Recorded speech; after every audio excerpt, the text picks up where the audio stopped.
Desa Oebelo berada di Nusa Tenggara Timur, Indonesia dan merupakan salah satu wilayah pesisir.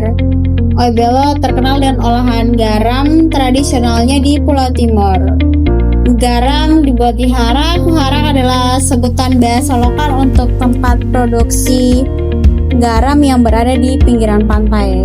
Di sini, perempuan juga terlibat dalam proses pengolahan garam ini. Sebenarnya di Oebelo untuk beberapa petani garam sudah memproduksi garam halus ini dari garam tambak yang lebih modern atau dikenal dengan teknik evaporasi.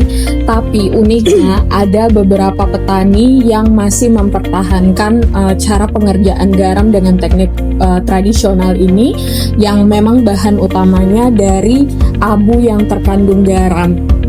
Jadi untuk proses pengolahannya dimulai dari pengumpulan abu ini, lalu ada proses filtrasi dan air hasil proses filtrasi ini akan dimasak dan nanti menghasilkan garam halus.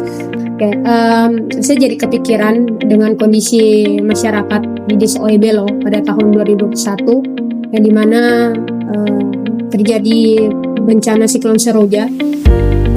Dalam riset yang kami lakukan ini menunjukkan bahwa masyarakat pesisir itu sangat rentan terhadap bencana iklim, di mana mereka terdampak baik secara langsung, di mana banjirop dan juga hujan ekstrim, kerusakan parah di tambak, rumah dan juga media produksinya mereka. Mereka harus mengalami kerugian dengan harus membuka tambak baru dan juga memperbaiki rumah mereka. Dari gangguan infrastruktur dan akses juga terjadi pemadaman listrik kurang lebih selama 2 minggu, kelangkaan bahan bakar, dan juga dampak secara sosial dan ekonomi, di mana produksi garam itu terhenti sementara. Mereka harus mencari profesi lain seperti bertani dan juga nelayan, dan juga mereka akhirnya tergantung dengan garam dari luar Pulau Timur dengan harga yang cukup mahal pada saat itu.